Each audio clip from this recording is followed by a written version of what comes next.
Para mí es un honor poder compartir este tema, el cual se me ha encargado, y es el dolor total en adultos mayores, cuidado humano e integral. Entonces, ¿cuántas veces vemos a pacientes adultos mayores que tienen una prevalencia importante de dolor? ¿No? Si bien es cierto, el dolor lo sabemos clasificar muy bien de acuerdo a sus diferentes maneras de clasificación: un dolor agudo, un dolor crónico, un dolor nociceptivo, un dolor nociplástico, un dolor mixto, un dolor somático con componente neuropático, un dolor oncológico, que es bastante característico. Pero nos hemos preguntado cuánto de estos dolores, que algológicamente lo describimos muy bien, será un dolor total. Entonces, de esto trata la plática. Es un estudio que lo realizó un grupo de investigación peruano, un grupo de investigación de la Universidad San Martín de Porres, un estudio cualitativo en la cual entrevistaban a adultos mayores, ¿no? para explorar sus experiencias de vida a lo largo de su curso de vida. Entonces, encontrábamos, disculpen, no funciona el puntero, pero lo voy a describir bastante bien. Entonces entrevistan a adultos mayores de 72 años, el señor Frederick de 70, la señora Judith de 66.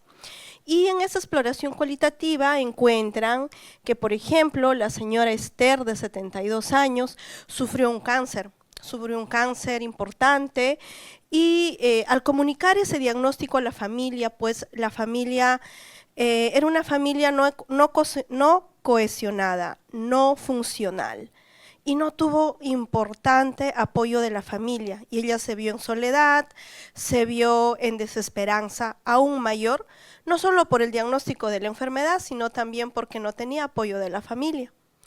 El señor Frederick pues refiere que ya está en diálisis aproximadamente más de una década, ¿no? Entre 15 y 20 años en diálisis. Y él eso ya no lo considera vida, porque tiene un dolor constante, un dolor crónico, un dolor que él difícil lo puede describir. Por otro lado, la señora Judith, de 66 años, nació no necesariamente en la capital, venía de la región de la Sierra, y no contaba con la presencia de sus padres por diferentes motivos, y ella refiere que en la vida todo le ha sabido a esfuerzo, todo desde muy pequeña ella ha empezado a trabajar.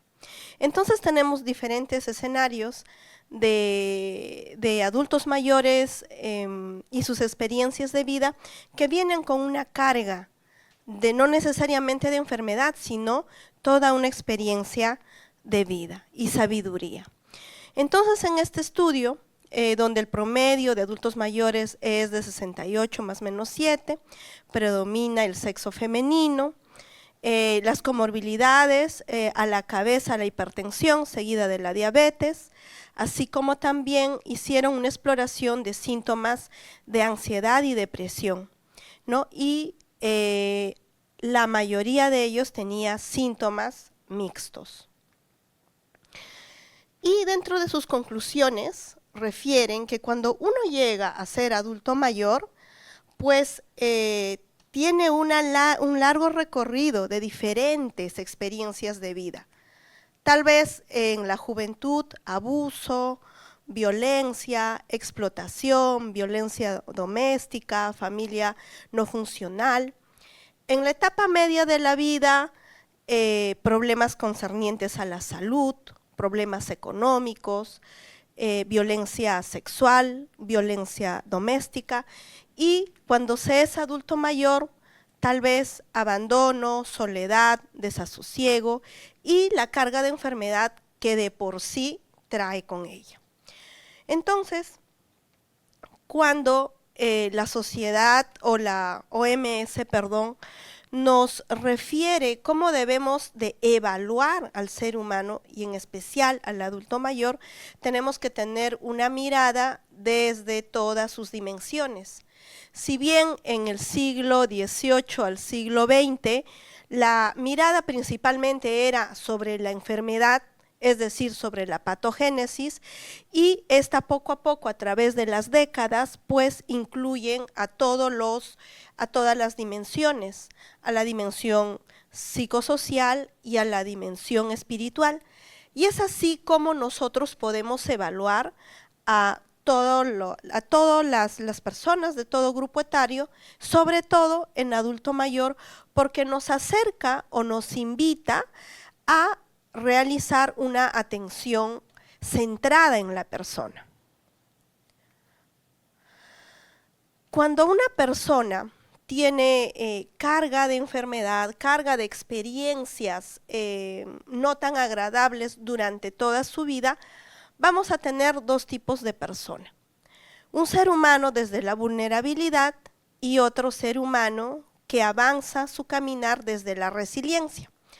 ¿Y qué características neurobiológicas tiene estos dos contextos? Pues el primero, la vulnerabilidad, la probabilidad de sufrir mayor daño, no solo físico, sino también que este daño físico tenga un componente psicológico, social y espiritual. Y esto va a estar influenciada por todos estos procesos, desde la genética, el trauma, la historia de vida, como veíamos, como les narraba en esos casos de adultos mayores, el estrés crónico acumulado, la falta de redes de apoyo, la pérdida del sentido, de la esperanza, del propósito de vida.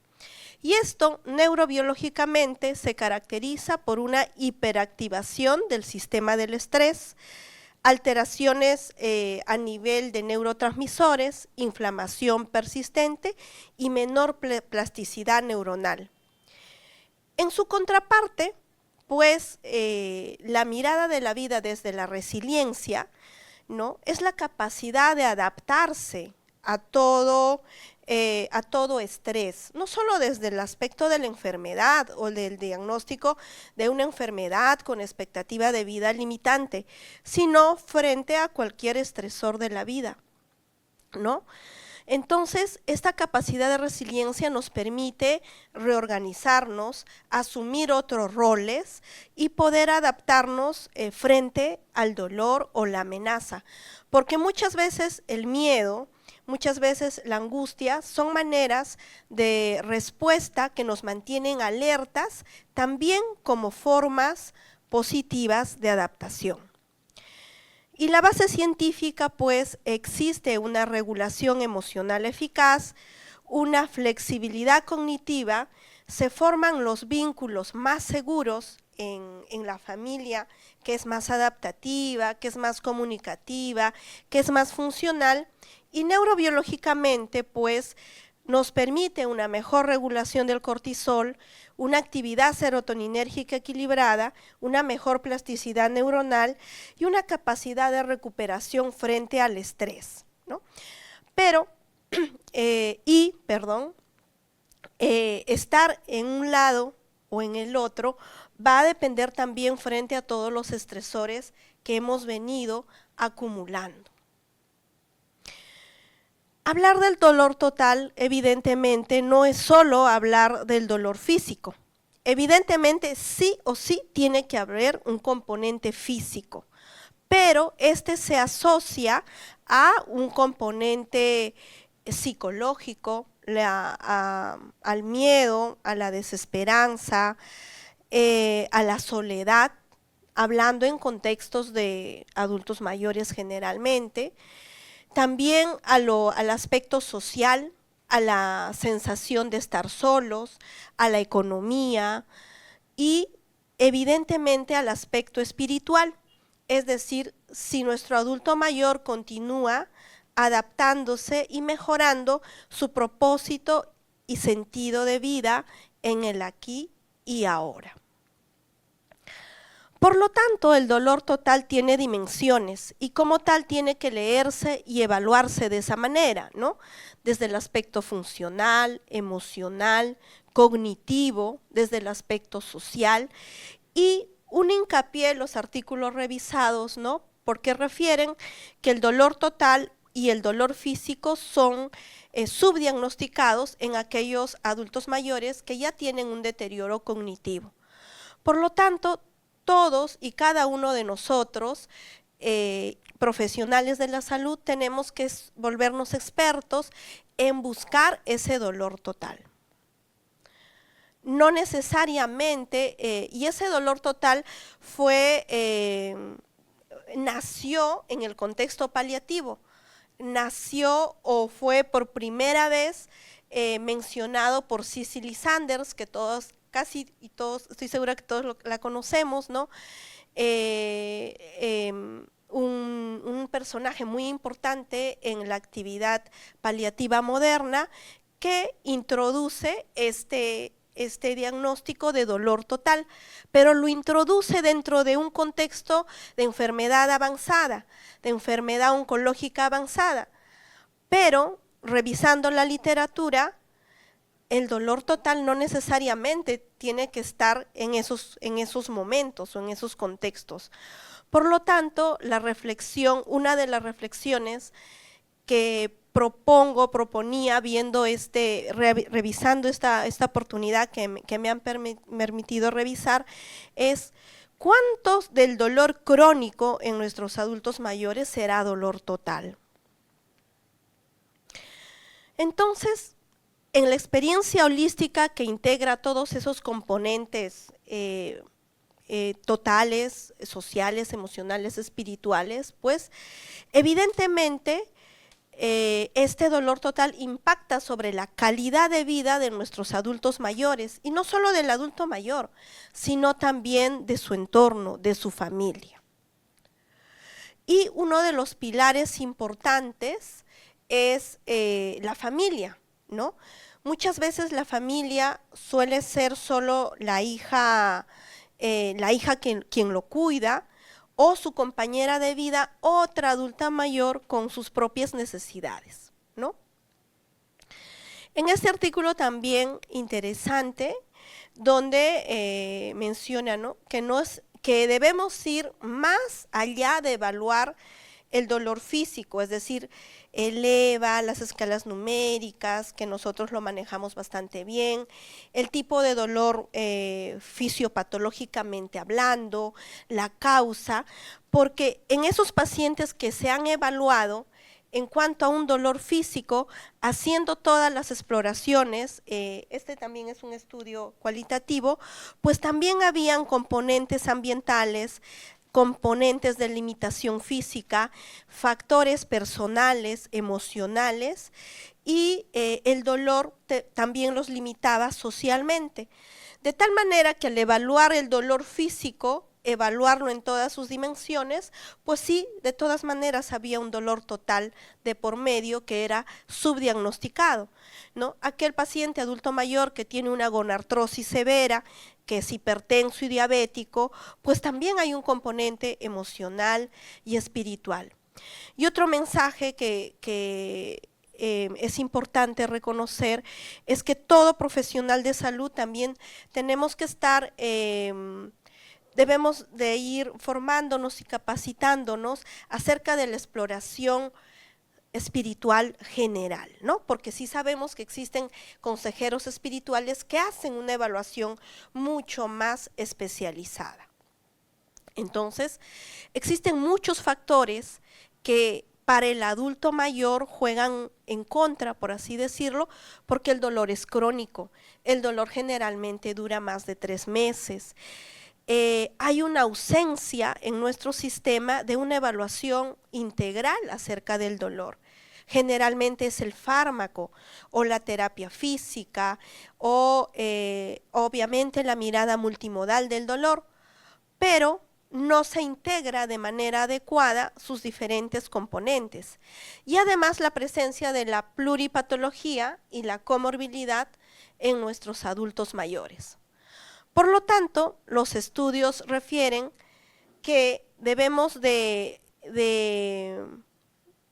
aplicar las diferentes características de una buena comunicación y tener una escucha activa total, buscando el autorreporte del adulto mayor con escalas sencillas, siempre preguntando cuál es el impacto de este dolor sobre su calidad de vida.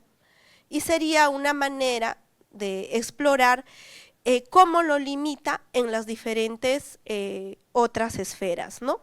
También tener en cuenta si hay deterioro cognitivo o no, porque en un Alzheimer, en una etapa moderada o aún mayor, pues evidentemente la manera de evaluar el dolor difiere un poco en cuanto a escalas y es bastante subdiagnosticado. Tener en cuenta las dimensiones psicosociales y también valorar el estado anímico, la soledad, el apoyo familiar, el sentido de propósito de vida. Porque si calmo solo el dolor físico con un medicamento de primera línea, pero si el paciente no vive en soledad o no tiene apoyo familiar o ha perdido el sentido de vida por la pérdida de un hijo en el COVID, pues ese dolor espiritual y psicológico siempre va a estar presente. Dentro de las estrategias de cuidado, nos refiere la revisión, pues evidentemente, independientemente de las farmacológicas, tenemos las no farmacológicas, el apoyo emocional y familiar y la exploración y el acompañamiento espiritual. Y también debemos de tener un equipo en el cual la comunicación sea constante y fluida, porque dentro de todos los recursos que ofrece la psicología, pues tenemos generalmente la terapia cognitivo-conductual, que es la más aplicada, pero las revisiones también nos dice que no necesariamente es el recurso más utilizado y más efectivo en caso de dolor total, sino recursos como la terapia de la aceptación y el compromiso, la terapia de la dignidad, podemos tener mejores resultados.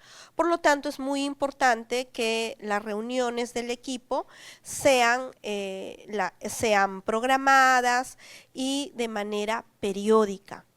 Entonces, evaluar el dolor en todas sus dimensiones, ¿no? En el contexto emocional, la psicoterapia ha demostrado disminución de ansiedad y depresión. En el aspecto social, las visitas familiares, ver cuál es el rol que cumple aquella adulta mayor, muchas veces la abuela, la matriarca de la casa, que continúa asumiendo más de un rol y no solo el rol de abuela. En el contexto espiritual es muy importante como profesionales de la salud, nunca matar la esperanza. Siempre hay esperanza en todo momento, aún en cuidados paliativos, aún en un contexto de expectativa de vida limitada. Es muy importante también trabajar sobre la conciencia pronóstica y primero en la conciencia diagnóstica y paralelamente en la conciencia pronóstica, porque de esa manera se va construyendo o se va acercando la realidad frente a la expectativa y esperanza que tiene el adulto mayor. Todo esto, lo mencionado, evidentemente está dentro de un cuidado humano, holístico y trabajo en equipo. Por lo tanto, es muy importante nuestra esencia, ¿no? El cuidado integral, la mirada holística, la evaluación y exploración del dolor en todas sus dimensiones. El tratamiento, evidentemente, ahora es más multimodal, más que nunca. Si bien es cierto, teníamos convencionalmente el manejo del dolor desde el punto de vista farmacológico, desde el punto de vista de rehabilitación física, ahora tenemos que integrar incluso las diferentes profesiones, ¿no? Incluso consejería espiritual. Entonces, los servicios deben estar adaptados hacia esa mirada en nuestros adultos mayores, adaptados frente a esa fragilidad no solo física, sino frente a esa fragilidad multidimensional.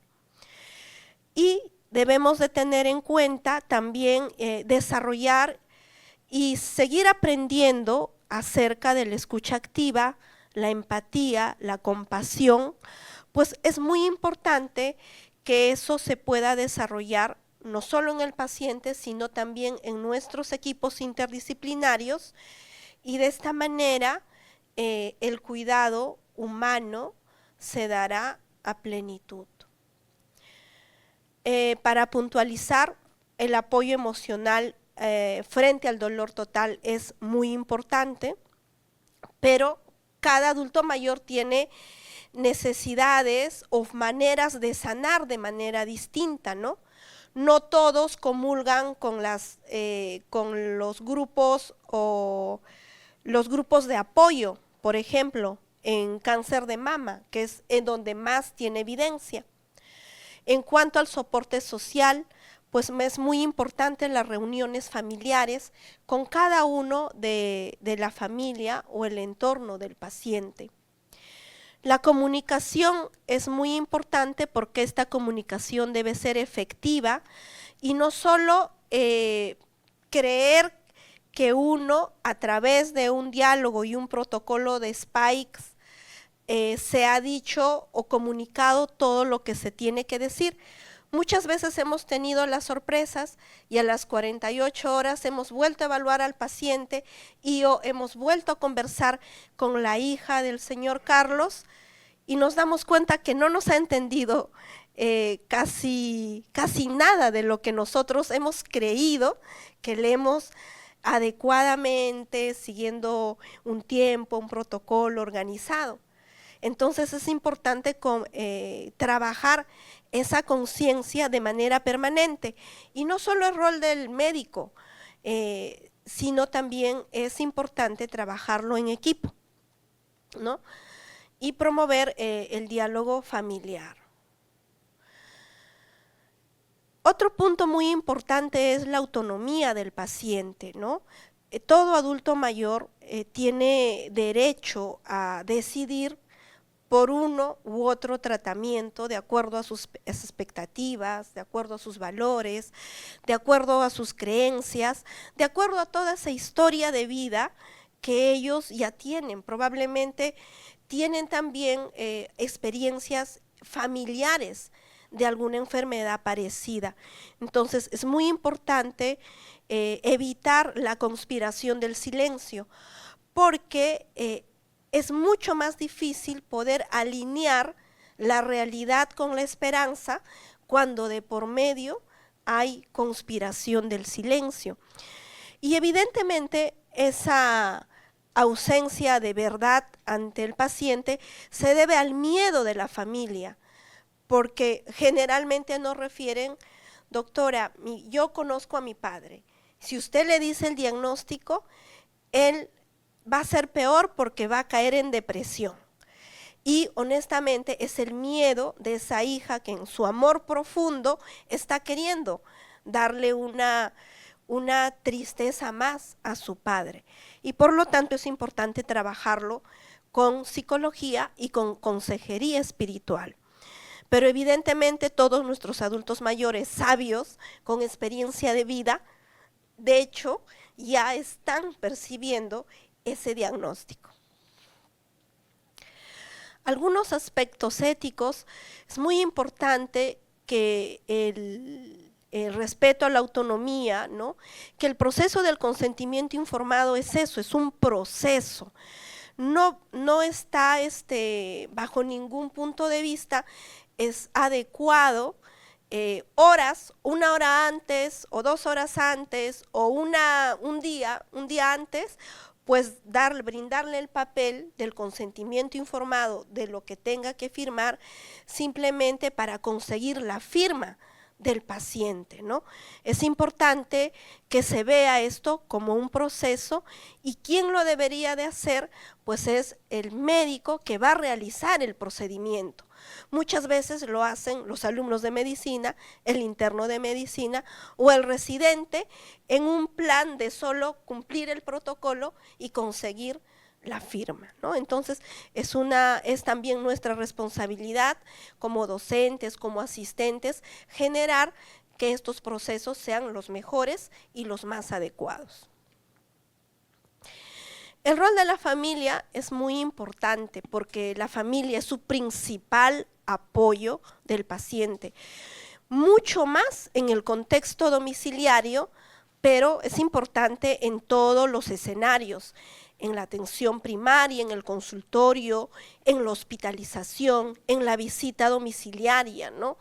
Entonces, la comunicación, la valoración y la validación de ese familiar que está haciendo todos los esfuerzos es muy importante. La familia lo agradece y también siente que es valorada, ¿no? Porque muchas veces los hijos o la persona que cuida descuida su propio hogar, la economía se inestabiliza, ¿no? Y hay un esfuerzo de por medio. Entonces, es muy importante tener a la familia, que la familia sienta que forman parte o son pieza fundamental del equipo y también que es valorada. La comunicación a la familia también tiene que ser de calidad, ¿no? La escucha activa, muchas veces estamos programados en las reuniones con la familia o en las reuniones con mi paciente, en donde yo solo hablo, ¿no? Y escucho poco, pero más bien es donde nosotros debemos hablar menos y escuchar más. La importancia de la empatía, las técnicas de comunicación respetuosa, siempre pedir permiso. En algunas ocasiones, cuando queremos explorar cómo está el contexto anímico o el contexto espiritual, pues solemos introducir de frente el tema y el permiso es muy necesario. Los canales de comunicación abiertos con cada uno de los integrantes de nuestro equipo. Algunas conclusiones finales, de manera muy reflexiva frente a todo lo mencionado, pues la evidencia respalda firmemente que el dolor crónico en adulto mayor es un fenómeno complejo. Así es que la llamada a la acción sería buscar si es un dolor total. La estrategia centrada no solo en el enfoque farmacológico, sino en esa mirada multidimensional, ¿no? Sigue siendo un reto muy importante evitar el subdiagnóstico del dolor en los pacientes con deterioro cognitivo.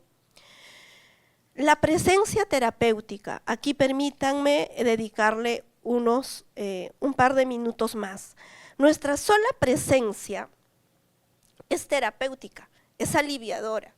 ¿Por qué? Porque damos confianza, brindamos seguridad, hay un vínculo que se establece con nuestro paciente y con nuestra familia. Hay un tiempo que dedicamos adecuadamente a nuestro paciente. Entonces, esa presencia tiene que ser honesta, tiene que ser con el tiempo adecuado, tiene que ser con el tono de voz también de manera cálida y generosa, ¿no? No solo con el paciente, sino también con cada uno de sus familiares. Entonces, esa presencia definitivamente es terapéutica. Y es muy importante promover la formación en comunicación, la formación en que se enseñe a valorar y poder acompañar el contexto espiritual de manera general, ¿no? Poder tener más espacios como estos donde nos permitan interactuar con el equipo y tener esa mirada humana y holística. Finalmente,